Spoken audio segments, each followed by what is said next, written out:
రాధా మనోహర్ దాస్ గారి పైన మీరు కేసు పెట్టారు అని చెప్పేసి, ఎఫ్ఐఆర్ ఏదో అయింది అని చెప్పేసి, అది ఎంతవరకు వాస్తవము, మీరు ఎందుకు పెట్టాల్సి వచ్చింది?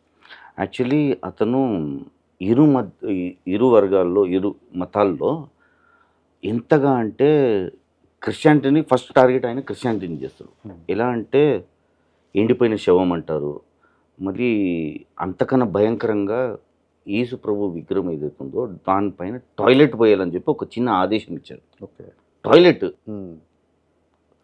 అది అది వినగానే నాకు చాలా బాధ అనిపించిందండి. ఎందుకంటే ఏంది ఈ మాటలేంది, నువ్వు ఒక మత పెద్దవై ఉండి ఎవరన్నా అలాంటి కార్యాలు చేస్తే నువ్వు అడ్డుకోవాలి.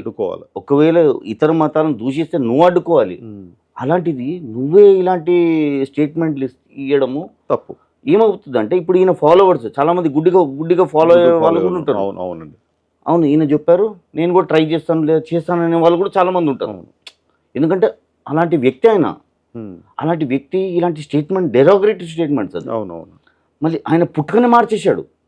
ఎంతగా అంటే ఎవడికి పుట్టాడు, ఎంతమంది, అసలు ఆ మాట నేను చెప్పలేనండి. ఎక్కడ చెప్పలేము మనం. అవునవునండి.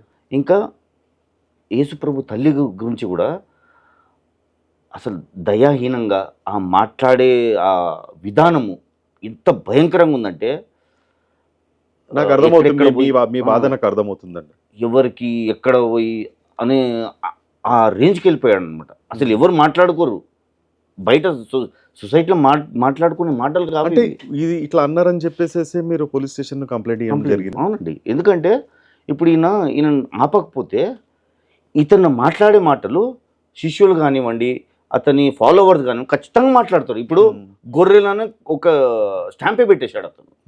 గొర్రెలు క్రిస్టియన్స్ అన్నాడు, మనుషులు అన్నాడు, గొర్రెలు తప్ప వేరేది అన్నాడు. ఇది గొర్రె అంటే ఏందది? ఓకే బైబుల్ ఉంది గొర్రెలు అని చెప్పి ఒక ఉంటుంది, అంతంత మాత్రం నువ్వు గొర్రె అని చెప్పి స్టాంపే పెట్టేస్తావా? కరెక్ట్. అంటే నిన్ను చూసి చాలామంది ఆయన ఫాలోవర్స్ చాలామంది గొర్రెలని చెప్తారు కానీ క్రిస్టియన్స్ అని చెప్పరు.